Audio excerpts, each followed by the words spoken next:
感谢你和我们不只是了解现在的时代，让我们可以了解全历史，让我们可以了解这个世界从哪里来的，让我们可以了解我们人在这个世界有什么责任，跟你有什么关系，我们怎么可以得救？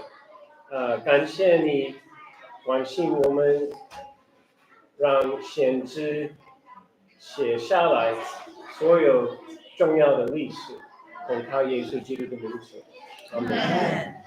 所以我们开始，我了解有一些人是第一次来，如果你对这个礼拜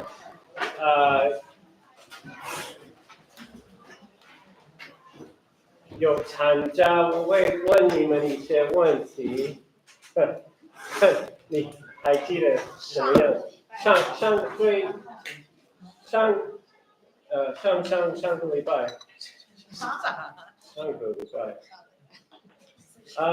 你还记得挪亚之前大家活着多久？你记得吗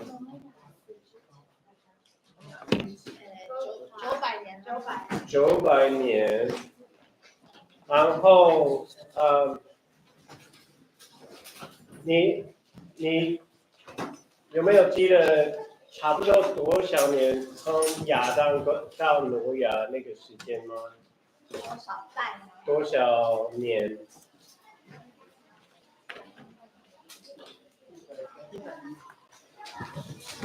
是还没有，差不多2000年，就是还没有到2000年。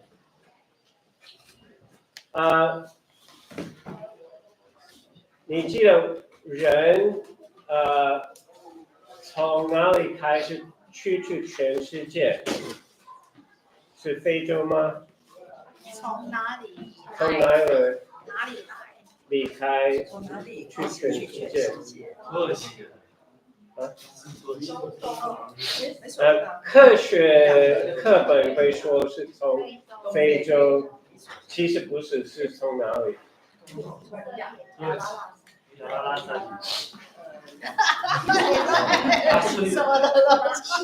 也不是，因为你记得他们挪亚的船到亚拉山，后来人又跑到哪里？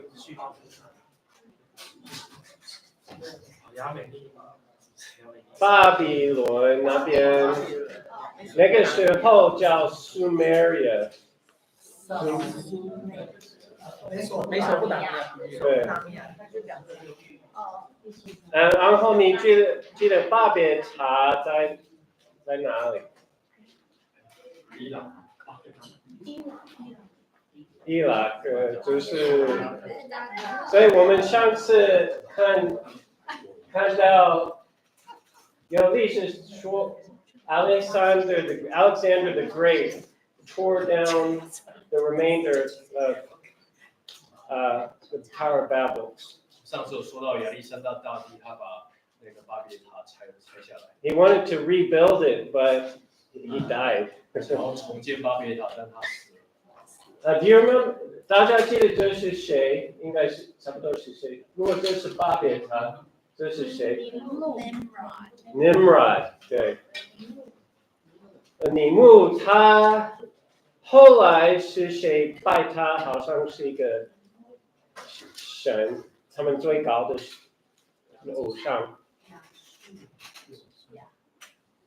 亚述跟巴比伦，那个that god, the god's name was Marduk. 他们拜了一个神，他们相信就是宁录，把它命名为马杜克。然后你记得为什么我们讨论为什么大家会开始拜他们的祖先？那个时候，因为那个祖先活很久。对，我们等一下会讨论。OK，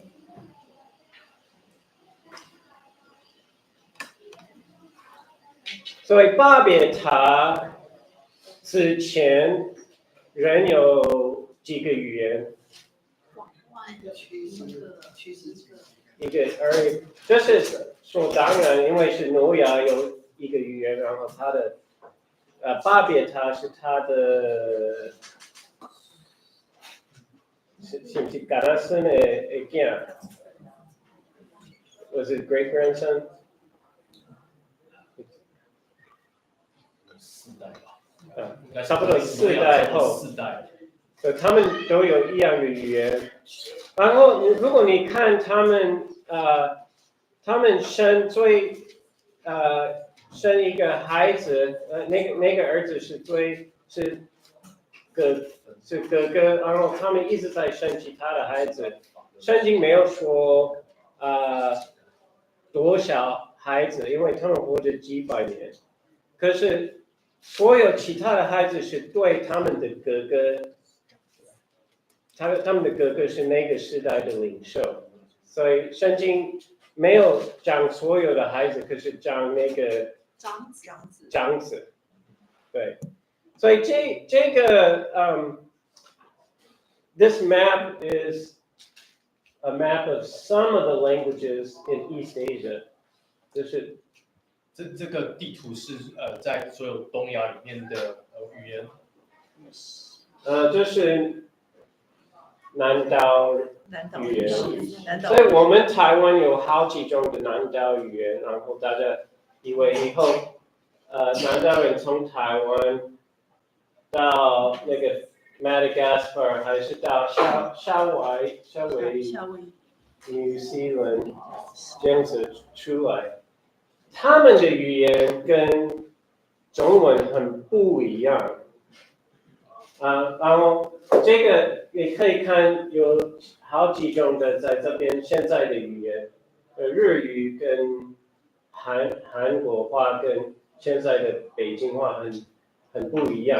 可是，所以有人选好分开全世界all of the languages of the world were divided they divided them into different language families. 全世界的语言都分开了，那分开成不同的语系。And there are about 70 to 100 language families. 有大概70到100不同的语系。And in Genesis, about 70 different people groups. 在创世纪10章，你看到有差不多70个不同的种族。So at the Tower of Babel, God divided them into different people groups. 在巴别塔之后，上帝就把人分成不同的人种的族群。And created a whole bunch of new languages. 上帝也创造了很多不同的语言。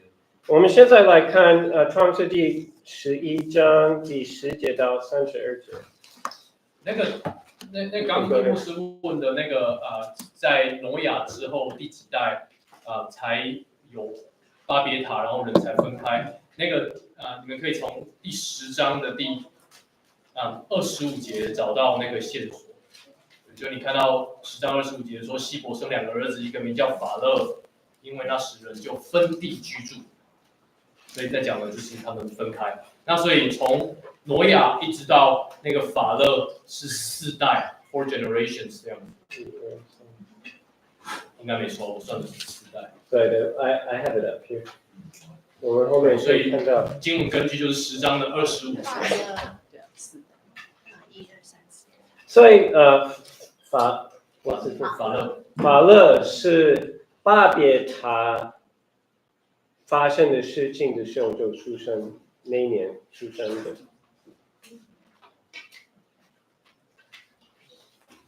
OK， 我们来看11章第10节，我们读到32节轮流读。从边有开。创世纪第11章第10节，闪的后代记在下面。洪水以后2年，闪100岁生了亚法萨。闪生了亚法萨之后，又活了500年，并且生儿养女。撒拉亚法亚法萨活到35岁，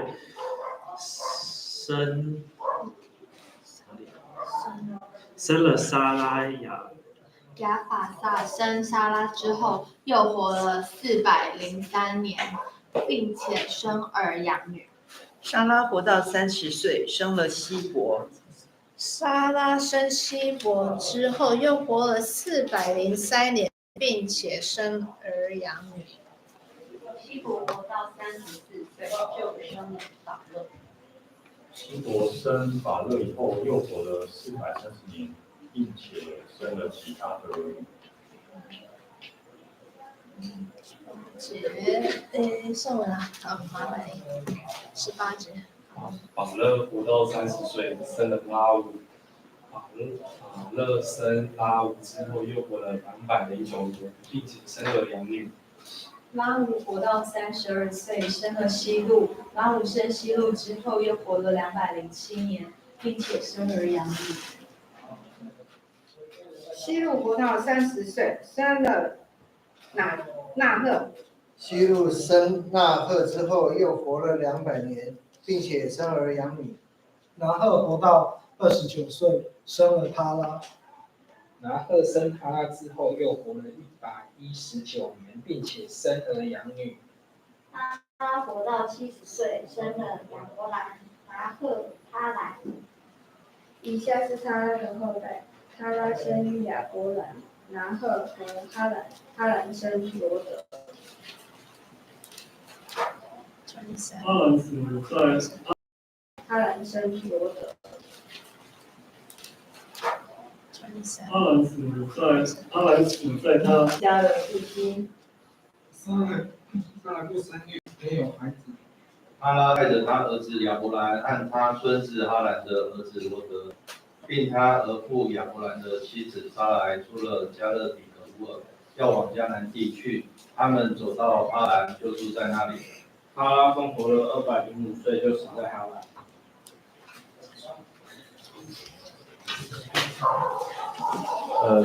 They got to 32? Yeah, we finished 32. Okay. 所以这是他们活着多久的，从挪亚到亚伯拉罕，有没有可以分开清楚那个活着多久是什么时候开始改变？所以你可以看所有就是200多一点，还是100到200，还有以前400、400这样子。可是那个挪亚跟像他们不是400，他们是900还是900的，因为他们挪亚还是900，因为他们500年前甚至可能600年。所以你可以想一想，为什么这个时候开始改变？那个可以活着多久？大家了解科学吗？基因。就是说基因比较少吗？因为他们分开了，所以不是那么多人在一起。So if you and in the future we can only marry within our church because we separated from everybody else, then we would all have a lot fewer genes in the world. 可以想象，如果我们限制教会的人只能够在教会内部通婚，那过几代之后，我们教会的基因库就会变少，因为你没有办法跟其他教会外面的人通婚。So after the Tower of Babel, when God separated the languages, it's about 70 different people groups. 巴别塔过后，上帝把人的语言变乱之后，那有大概70个不同的人的族群。We don't know how many people were there. 我不知道有多少人在那里。But it's only a little over 100 years from Noah. So even though they had a lot of children, it wasn't a huge number. 那从挪亚方舟过后大概过了100年左右，虽然那时候人都生很多孩子，但是只有100年，所以应该不会到很多。And you notice even at Abraham's time, Abraham married his half sister. 可以想到，即使是在亚伯拉罕的年代，他也娶了自己的同父异母的妹妹。So their genes were better than our genes today. 他们那时候的基因比我们今天的基因还要更好。There are not as many genetic problems. 他们没有像我们现在有这么多基因的问题。But still, when they separated into groups, the age, you can see the age change quickly. 但是你看到当他们分开到不同的人种的群体之后，因为人数可以结婚的那个人数就变少了，那所以基因库的数量变少了，基因变得比较不好，那所以你看到他们的寿命就一代不如一代。But we also have one other problem. 我们还有另外一个问题。Over the years, there are new genetic mutations that are bad. 那在时间的进展当中，有很多不好的基因的变异。So even after Abraham, people lived shorter times, even when they could intermarry more. 在亚伯拉罕的时代过后，其实人们那时候可以有更多的自由，找不同的人结婚，但是他们的寿命又更短。Because we still have more genetic problems than our ancestors at this time did. 我们现在比起这个圣经的这个年代的人，还有更多的基因的问题。We don't digest food as well. Their enzymes were better than ours. 我们现在的人消化食物的状况不像以前那么好。我们这边的提到这些圣经的祖先，他们那时候他们的体内的酵素的状态是比较好。Some people here, their families have heart problems in their history. 那我们这边有些人的家族有心脏病史。Some people have problems with diabetes in their family history. 有些人的家族有糖尿病的病史。Their hearts were stronger than our hearts. Their pancreas that deals with diabetes was better than ours today. 那他们那个年代的人的心脏还有他们的胰脏都比我们现在这个年代的人还要更好，他们比较不会有糖尿病的问题。And you can think of all kinds of genetic problems and physical weaknesses. 你可以想到各种的疾病，那时候人比现在更健康。Of course, we're also less healthy. We probably don't eat as healthy as they eat. 那当然，有一个原因是我们现在人吃的东西不如以往那么健康。And they probably got a lot more exercise too. 那时候可能也有更多运动。But 可以，虽然他们的生活的方式可能没有什么不一样，可是你就可以看到他们开始活着没有那么长的时间。OK。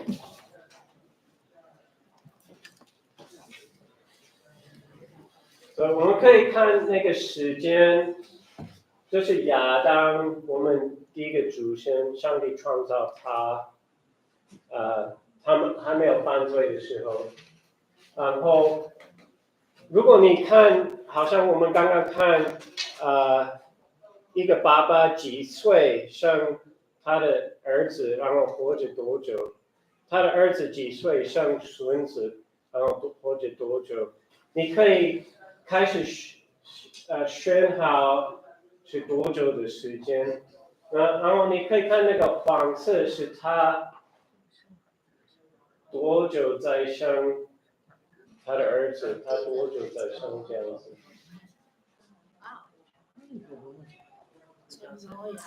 OK， 所以你也可以看挪亚之前就是抓最以前，他们活着900多，差不多900。挪亚的爸爸只有700年，可能777年。为什么他没有跟着，可能是他没有跟着挪亚上，所以你可以大水甲伊时期，伊嘛是同款，可能迄年拄迄年，我可能伊大水开始以前，挪亚阿公可能拄迄年嘛过身，因已经到962年，所以如果你选好，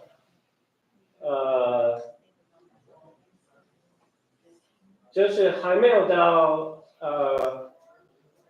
那个大纪差不多1700年，从上帝创造天地1700年后，就是那个大罪。OK， 所以我们也可以看，就是从我们刚刚看到，我们可以看一些事情，所以巴别这边没有说巴别他什么时候，所以我们就是Peleg 就是巴勒吗？巴勒，所以我们可以看巴别他就是那个时候发生的，大最一点呢。4代。所以我要问的问题就是Shem 3，他活着到，还有那个挪亚活着到几代后，他的孙子的孙子的，就是你可以看挪亚是这边，他的儿子、孙子、儿孙。1、2、3、4、5、6、7、8、9。So we're saying his 9th generation after him, he was still alive when they were alive. 所以就是Noah's， 所以挪亚的下面9代的子孙，当他们还活着的时候，挪亚自己还活着。And then look at Shem。你看闪。1、2、3、4、5、6、7、8、9。So the 9th generation after him was still alive. Shem was still alive during their time. 闪也是一样的，就是他下面的9代子孙还活着的时候，闪他也还活着。And he was alive long after some of his descendants. His descendants died, and he was still alive. 那闪呢？他有一些子孙死了的时候，他还活着。So you can see why they would think these ancestors are almost like gods. They seem to live so long, right? 你可以看到为什么不难理解他的子孙，可能有些人会把他当神，因为他可以活这么久。OK， 还有其他要问的问题吗？关于这件事情。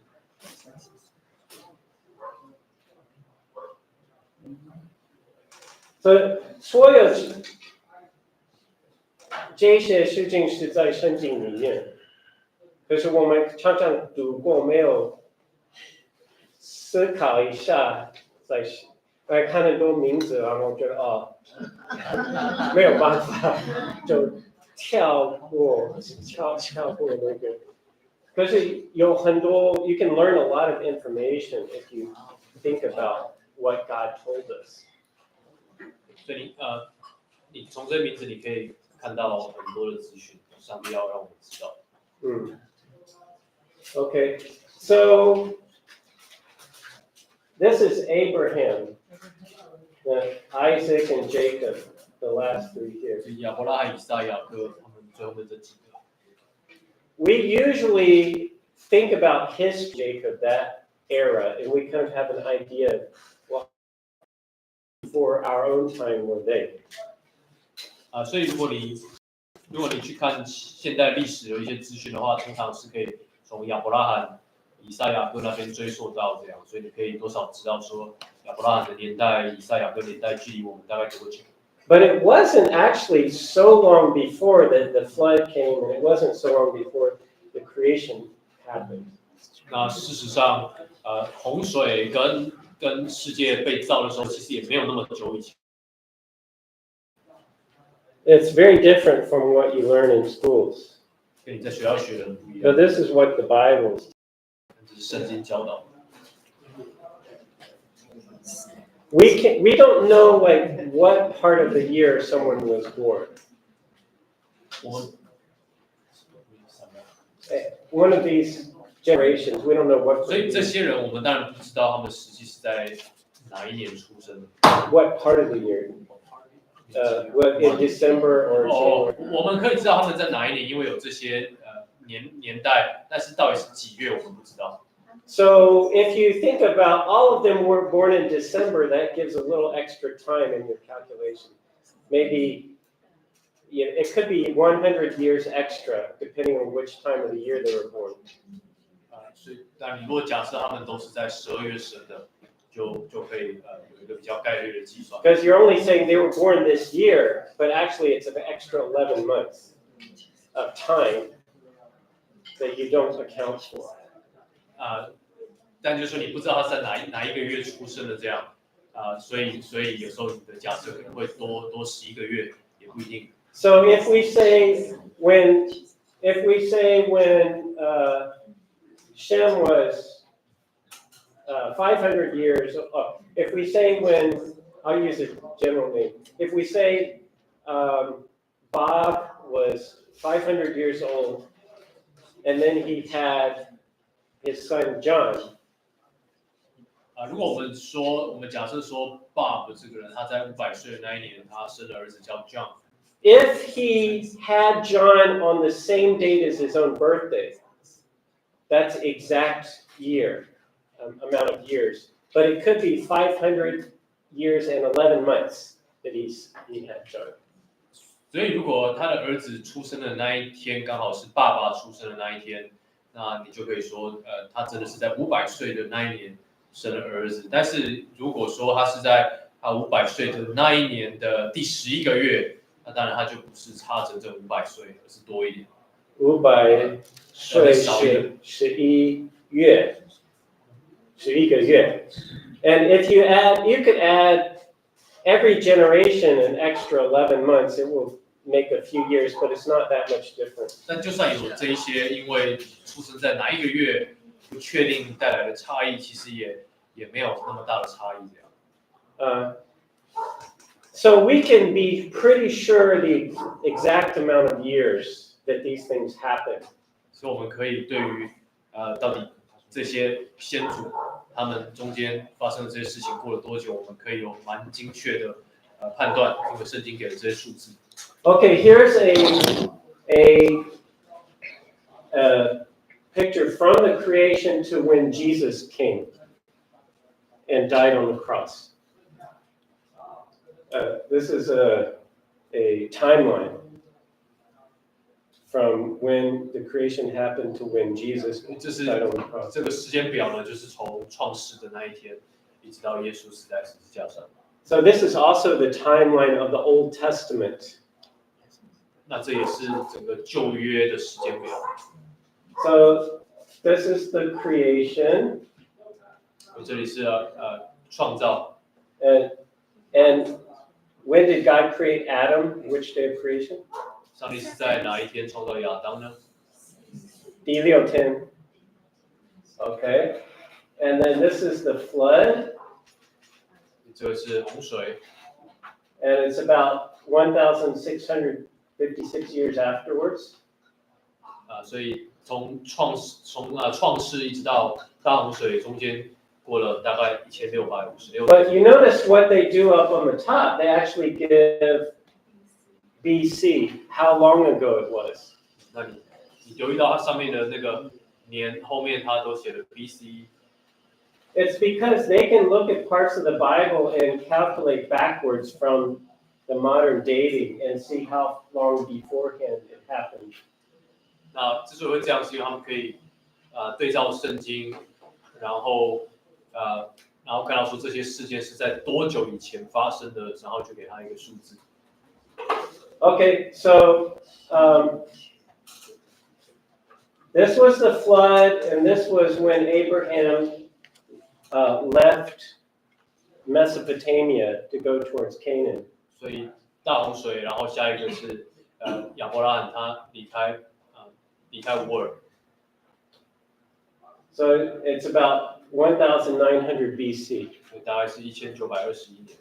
And then you remember God from Mark's sermon today. How many years were they supposed to be in Egypt before God gave Abraham his descendants the Canaan? 今天 Mark 提到亚伯兰的后裔会在埃及待多久的时间，然后他们才会进到迦南的应许之地呢？Did you notice it said 4 generations? 你有留意到他提到4个世代吗？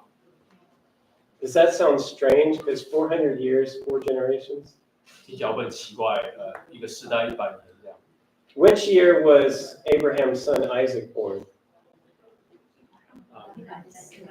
When he was 100 years. 亚伯拉罕的儿子以撒是在哪一年出生的呢？是在亚伯拉罕100岁的时候。So maybe God was talking about it from thinking about that Abraham himself had a child at age 100, so it's reminding him about how old he was when God gave him a child.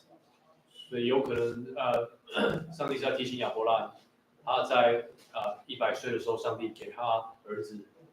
So if you calculate it that way, that is four generations. 如果你这样计算的话，那当然就是4个世代。400 years. Okay, and then the Exodus happened about 1500 AD. 出埃及发生在1491年，西元前1491年。And then about 1000 AD was when the temple was built in Israel, when King David's son Solomon built the temple. BC, sorry. 所以大概是在975年，西元前975年，差不多1012年，西元前的时候，所罗门他就盖了圣殿。And then you remember, if you read in the Bible, after Solomon's son was not wise. 记得圣经提到说，所罗门的儿子并没有智慧。So 10 of the tribes of Israel rebelled against him and made their own northern kingdom. 10个以色列支派，他们背逆所罗门的儿子，然后就离开，然后就自己成立一个新的王国。And so there was a north kingdom and the south kingdom, and you read that in the Old Testament. 所以你在旧约就看到有北国跟南国。And the whole of the rest of the Old Testament is all about these different foreign empires invading the different kingdoms. 旧约历史很多提到这些外国他们怎么样去侵略以色列的北国跟南国。Do you know which empire destroyed the northern kingdom? 知道是哪一个王国它摧毁了北国吗？ Assyria, that's right. And which empire destroyed the Judah, the southern kingdom? 哪一个王国摧毁了南国呢？犹大南国。 Right. So in 586 BC, the Babylonian Empire destroyed the temple. 那个主前的516年的时候。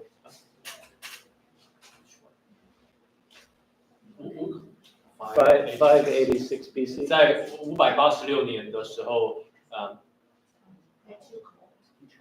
，which one I didn't follow. The Babylonians destroyed the temple. 在主帝国就摧毁了南国。 And the Israelites in Egypt, I mean, not in Babylon for 70 years. That's this time frame here. 那时候犹太人就被掳到巴比伦70年的时间。Do you know when Isaiah was a prophet? 知道以赛亚他做先知的时候是在什么时候吗？ Back here. Several hundred years before Babylon.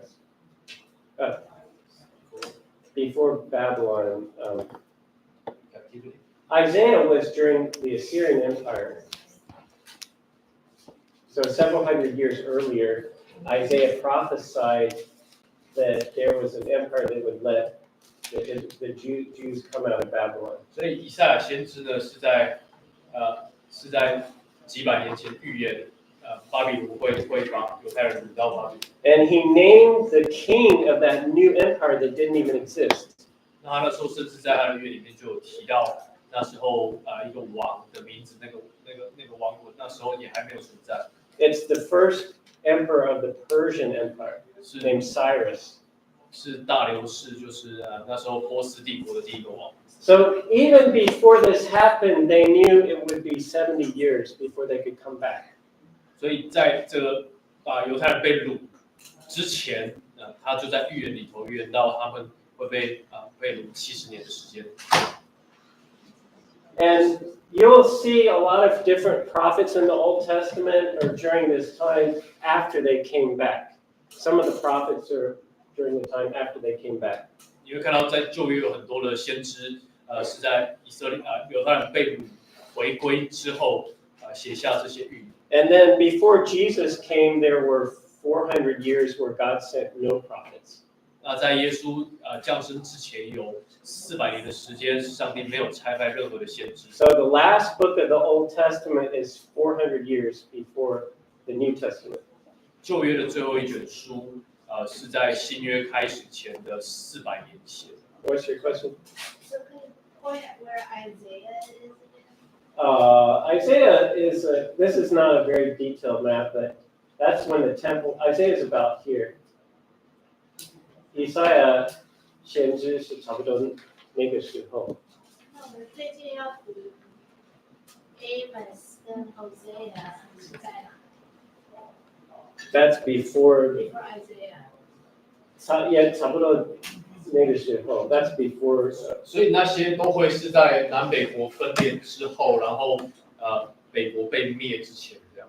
你们在读圣经传奇的，现在差不多那个时候。所以这两个中间大概有，你们可以看到975是两个王国分裂的时候，然后那个犹大南国被掳是586，所以中间大概隔了200年，对吧？800 to 600, maybe a little more. 400年的时间，400年。所以那些先知有很多都是在那一段时间。So you say Isaiah prophesied about Cyrus before Cyrus was born? Yes, before there was even existed the Persian Empire. Isaiah prophesied about Cyrus before there was even a Persian Empire, long before Cyrus was born. 先知以赛亚在他的预言里面提到，波斯王大流士，他预言这个事情的时间是远远早于这个王国存在的时候，这王国还不存在的时候，先知以赛亚就已经预言了这个王国的王的名字。So, if you remember, Moses said that the way you tell a real prophet from a false prophet is if they tell the future, it comes true. 所以在旧约怎么样分辨真假先知？就是如果是真先知的话，他讲的会是成真这样。So Isaiah, over maybe 200 years before Cyrus even existed or the Persian Empire existed, Isaiah named the name of the emperor that would allow Israel, Judah, to go back from captivity.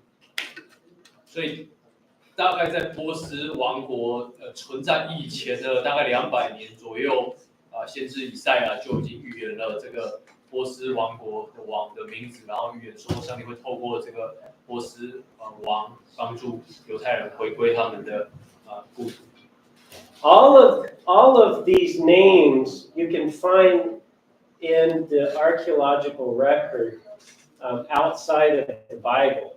所以这些王国的名字，你都可以在圣经以外的考古学的资讯里头找到。Okay.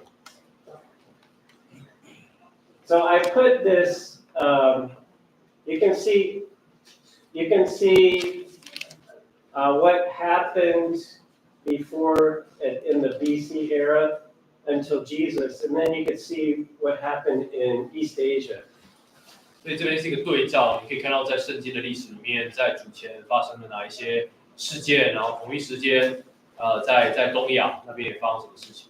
So the Shang Dynasty in China 是中国的商朝 was about the same time as Joseph. 大概是在约瑟的同一个年代。And that was when Israel was in Egypt, before they came back to Canaan. 这个是当以色列人还在埃及地的时候，他们还没有回到迦南地。And if you remember this time when the temple was destroyed and they were captive in Babylon. 我记得在这个时间点，他们的圣殿已经被掠夺，然后犹太人在巴比伦。In India, that's when Siddhartha Gautama started teaching his new religion of Buddhism. 同一个时间是释迦牟尼在印度教导他的心经。And that's the same time that Confucius was teaching his ideas in China. 那同一个时间也是孔子在中国教他的宗教观念。So every time when you read about Confucius in your history books, you can think, oh, that's when the Jews were punished by God and sent into Babylon in captivity. Same time. 那个时候你想到孔子他的那个年代的时候，你就同时想到那个是上帝他把犹太人让犹太人被掳到巴比伦接受管教。And when the first emperor of China was about 250 BC. 中国的第一个皇帝就是在主前250年。At that time, Israel had no prophets. 在那个时候，以色列没有任何的先知。It was like 400 years of waiting until Jesus came. 有大概400多年的时间，他们在等待，直到耶稣来。And that was also the beginning of the Roman Empire. 那个时间也是罗马帝国的开始的时候。So Jesus was born during the Roman Empire, which was also about the same time as the Han Dynasty in China. 对，耶稣诞生的时候，大概也是罗马帝国开始的时候，然后也是中国的汉朝。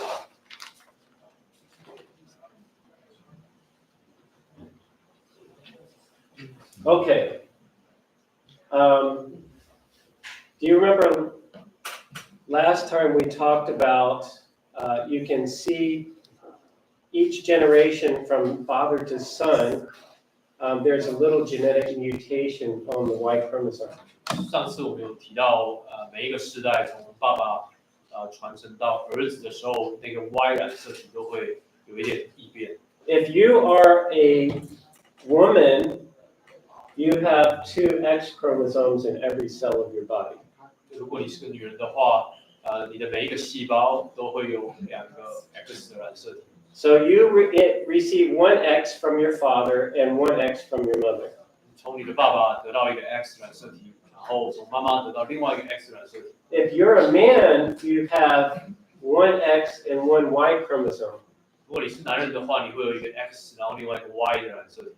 And you receive the X from your mom and the Y from your dad. 从爸爸得到这个 X 染色体，从妈妈得到 X 染色体，从爸爸得到 Y。The thing about the 2 X chromosomes is each generation they can kind of mix and trade genetic information. They can cross over and trade genetic information. 所以如果是 X 的话，每一个世代他们都可以彼此互换一些资讯。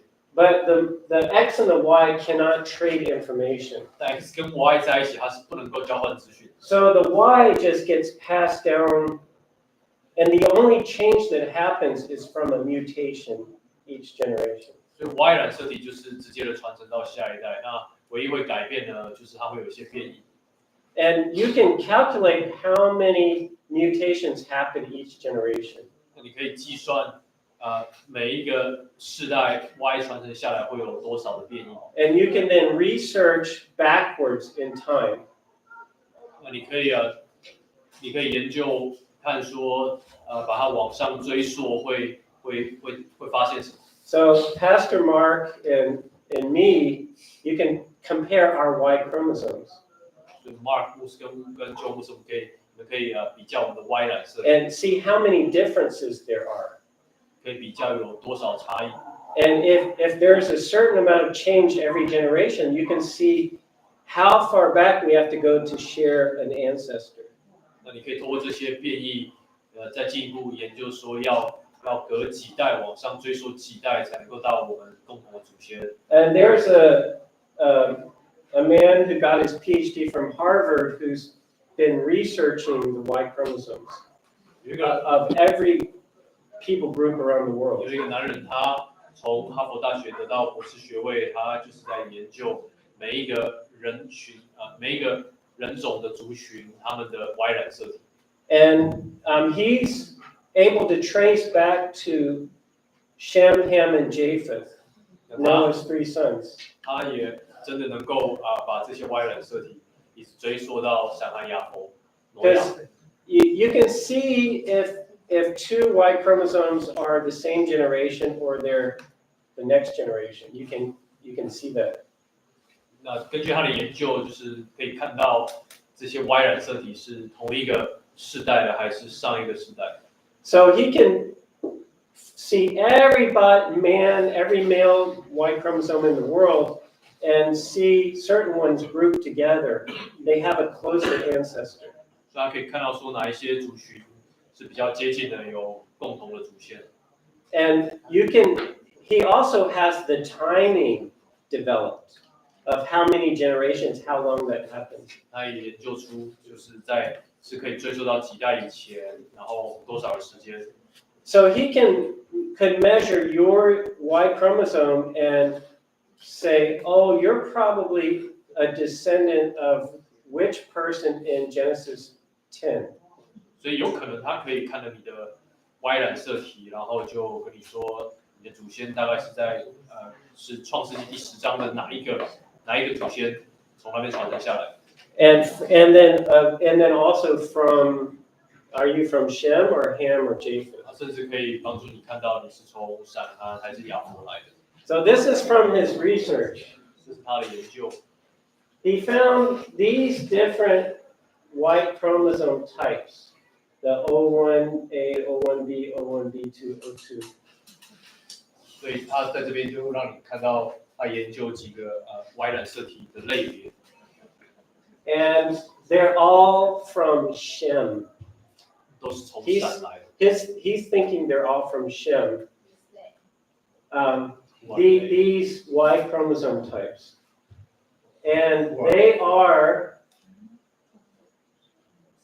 probably Korean, Japanese, Han Chinese, and maybe even some of the Austronesian people.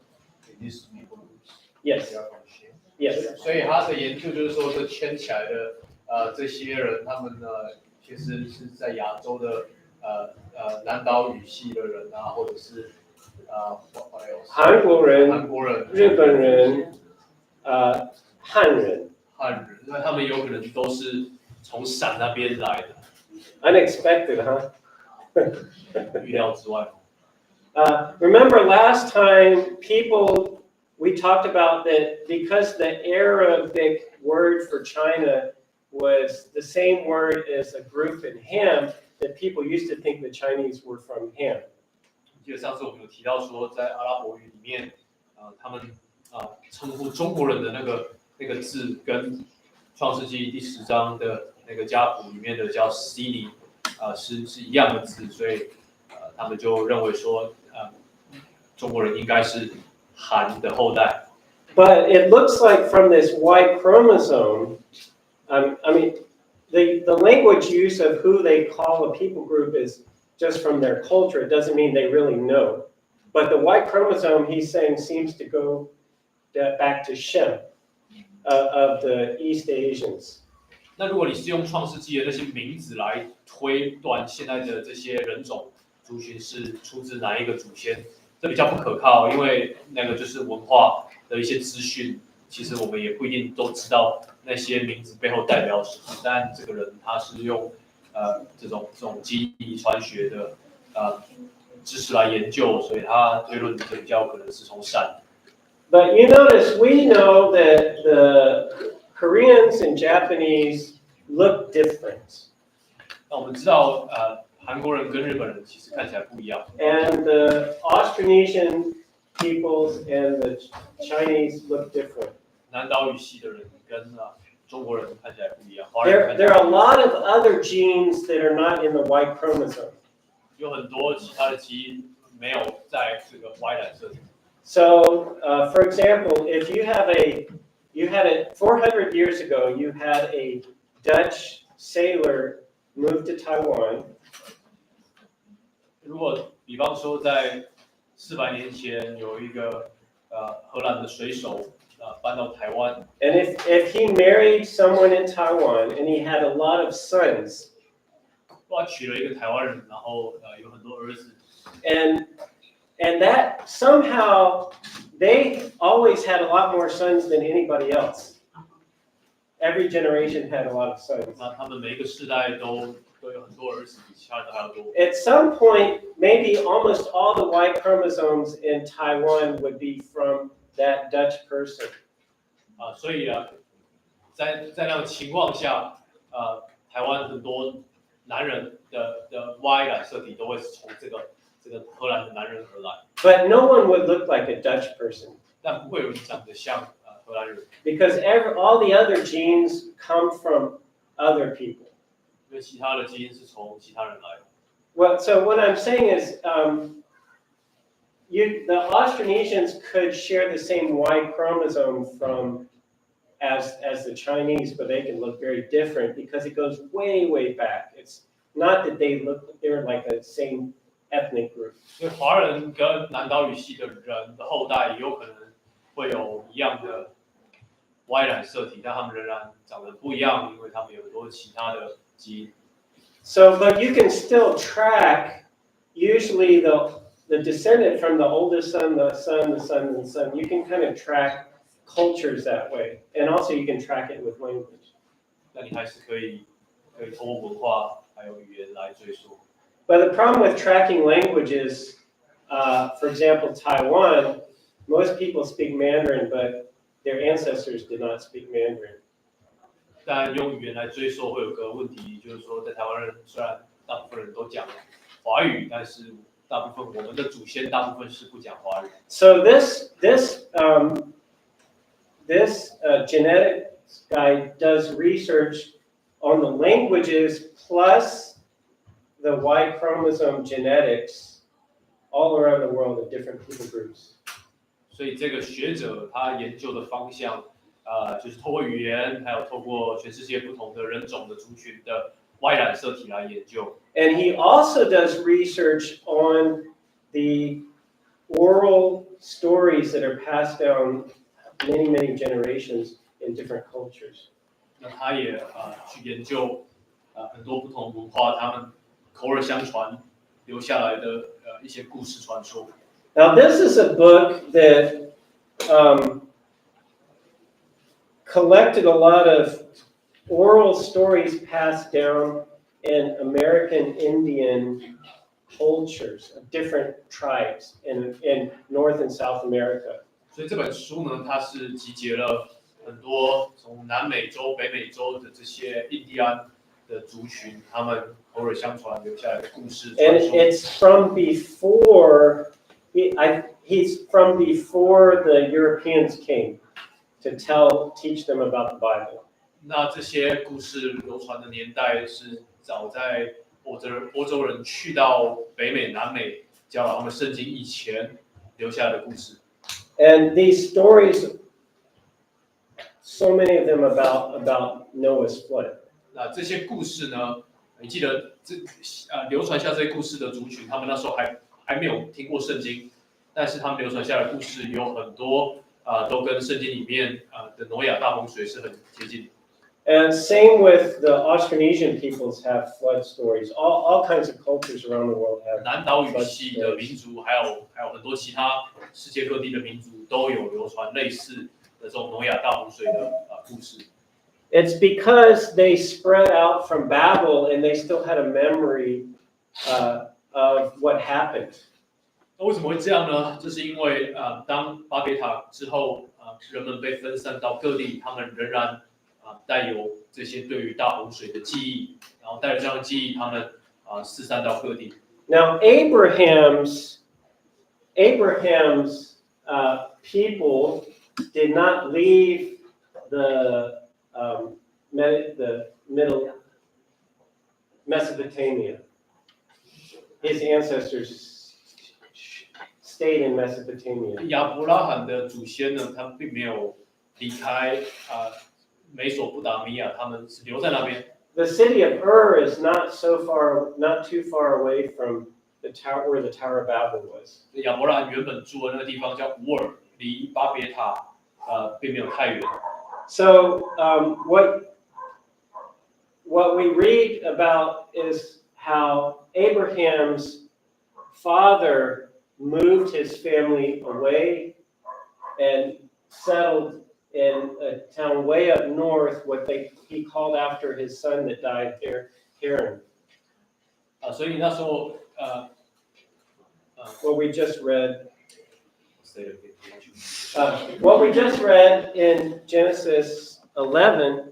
Just tell me who is who. Oh, Abraham's father. 所以亚伯拉罕的爸爸 moved his family and his sons and their wives to far north. 所以亚伯拉罕的爸爸他把他的家人一起搬到一个比较北方的地方叫哈兰。It looks like it traveled along the Euphrates River. 所以看起来他们的旅行路线就是就是沿着幼发拉底河。And one of his sons died. Named the city after that son. 那他的其中一个儿子死了，所以他就那个地方用他儿子的名字来命名。And then Abraham was called from Haran to leave, and then that's when he went to Canaan. 那亚伯兰是在哈兰那边，上帝又呼召他从那边离开，然后去到应许之地。And so you can kind of see this area, but this area around Babylon is where all the peoples left after the Tower of Babel. 所以巴别塔过后，人们从那个地方分散。Over here is Egypt. 所以那边是埃及。And Africa is down below. 下面就是非洲。Over here is Turkey, and then Greece, and Europe is that way. 土耳其，然后希腊，然后再远一点就是欧洲。And over here is you have to go a long ways to China. 然后从东边这边就是过了很久，好长一段距离过后就会是中国，然后到台湾。So you remember the animals spread out first, and then the people stayed together until the Tower of Babel, and then they spread out. 而且那时候动物很快就分散了，那人们是先聚集在一起好一段时间，然后盖巴别塔过后，他们才开始分散。Okay, that's all. Do you have any questions? Next week we won't talk about this history. We're going to have Mark share about his trip. 下礼拜我们有什么问题？下礼拜我们不会再讲这个历史，下礼拜我会来分享去美国。请大家讲。有没有要问的问题吗？想问一下，那个是那个有四大的文明那个事情啊，我们要去理解它，就是他们说那些族裔都好几万年。四大文明吗？像玛雅，玛雅还有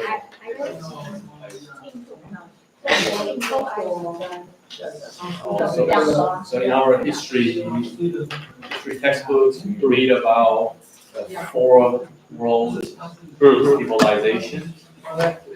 The Indus Valley, South Africa, South America, one there.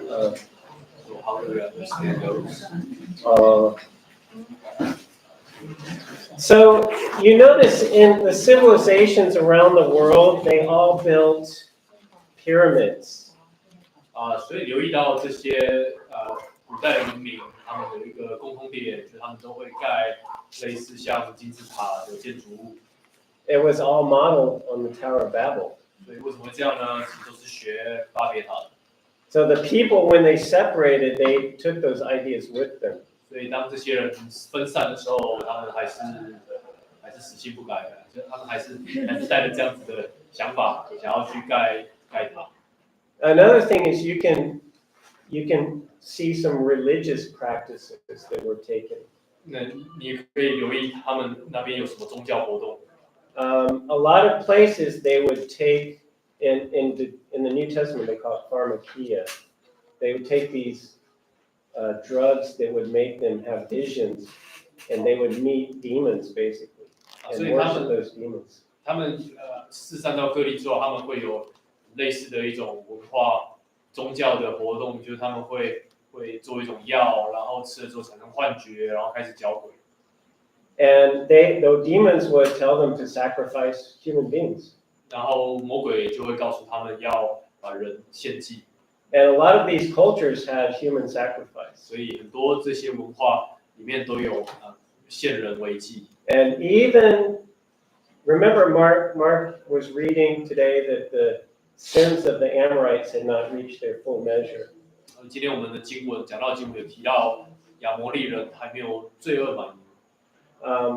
They participated in human sacrifice. 他们也有把人献为祭。Especially infant sacrifice. 特别是他们把婴儿献为祭。And even these days, they go to some of these ancient sites and they can dig up bones that were from babies killed. 所以今天如果有人去考古，他们还可以在那个地方找到婴儿被献为祭留下来的残骸。You can also find this in the Americas, in South America. 你可以在美洲还有 Central America. 南美洲、中美洲找到类似的遗迹。They killed so many people for sacrifice. 把人献为祭。These are demonic teachings. 对，这个是魔鬼来的教导。And the demons have tricked us even more in our generation. 魔鬼在我们这个时代是更深的欺骗我们。We've killed more babies than all of those cultures. 我们这个时代所杀死的宝宝，加起来比所有这些以前的文化杀死的宝宝还要更多。Because of abortion. 那是什么呢？就是堕胎。And it's not just the medical surgery to kill the baby. You also kill them with the medicine that they take. 那不只是透过手术的方式堕胎，也包括透过服药的方式堕胎。And there's a very similar reason. 那原因都很类似。Why did they sacrifice these babies in all these cultures? 在那些文化里面，为什么他们要把宝宝献为祭呢？ Good crops, health, wealth, success. 他们以为这样才能够在农业、在经济上得到兴旺和成功。Why did people in our generation kill babies? 为什么我们这个年代的人要杀死宝宝而堕胎呢？ Health, wealth, success. 他们认为这样才会过得比较健康、比较富足、比较成功。But it's more deceptive because we don't think of it as worshiping a demon. It looked like a clear worship in the old times. 但在我们这个时代，这种杀死婴孩的罪是更诡诈的，因为它看起来不像以前在古时这些文明是有这种很明显的宗教的仪式。Do you remember? I'll say one more thing about religions in the world. 再讲一件关于世界宗教的事。Do you remember what Jesus said to his disciples before he ascended to heaven? 这个耶稣升天之前跟他的门徒说了什么吗？ He said, "After me will come many false Christs and false prophets. 他说在他之后会有很多的假先知，还有假基督。You can also follow the history and see when these new religions came. And all of these new religions keep people from believing in Jesus. 你可以去追溯一下这些假的宗教、新兴的宗教是什么时候来的？那基本上他们都是让人越来越不相信耶稣。So the Buddhist religion was developed at the time that the Jews were in captivity. 所以佛教是什么时候兴起的呢？是在犹太人被掳到巴比伦的时候。And the founder of Buddhism, it just says he meditated a long time, but maybe some demonic entity told him these ideas. 佛教的那个祖师，当然就会说他是经过很长的时间去默想，但是很有可能的是魔鬼给他那一些鬼魔的道理。Around 600 AD, Muhammad, the religion of Islam, developed.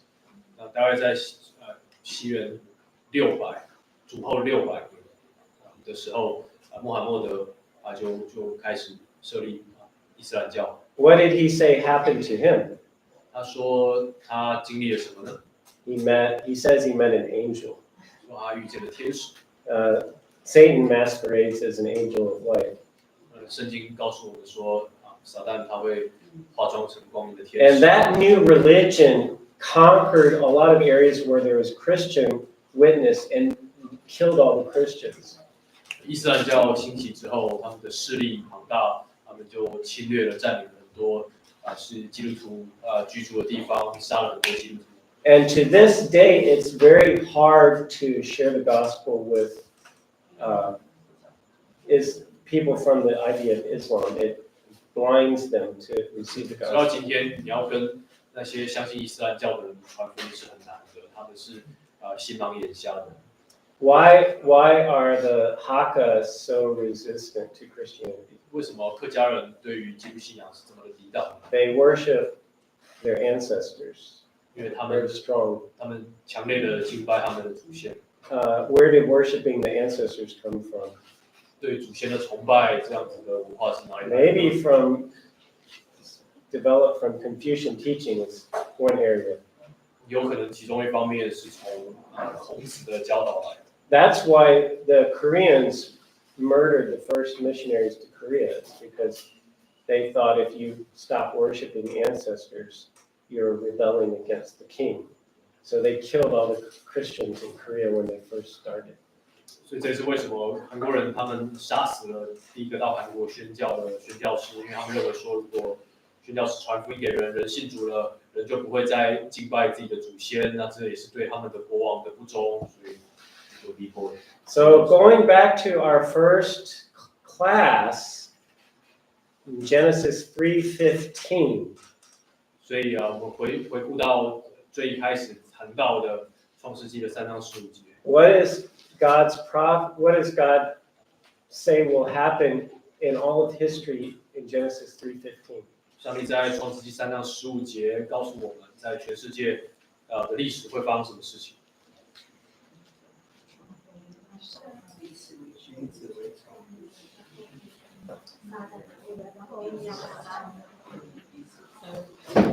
The offspring of the woman will fight against the offspring of the serpent. 那节经文3章15节，创世纪说到女人的后裔要和蛇的后裔彼此为仇。And so we taught that all these history and these empires, they're also forces influencing behind them to go against Christians. 所以我们刚刚谈到的这些世界各地的文明、这些朝代、这些宗教，其实你可以说他们都是蛇的后裔，他们要不断的和女人的后裔，就是基督徒征战，要逼迫他们。Okay. Any other questions? 有其他的问题？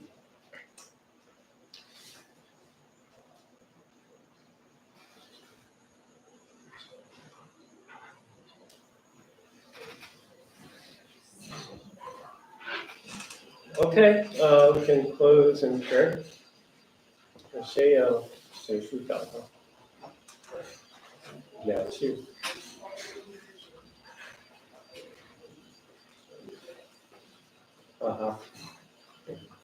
亲爱的天父，感谢你赐给我们，在主日之后能够有这段时间能够查考你的话语。谢谢你透过牧师，让我们认识洪水，还有巴别塔，还有许多从圣经来了解我们正确人类的历史。求你帮助我们，让我们看到你在当中的大能，也能够因此更敬畏你，还有更信靠你的话语是信实，是完全无误。以上祷告奉主耶稣的名。Thank you, Mark. That was a hard one.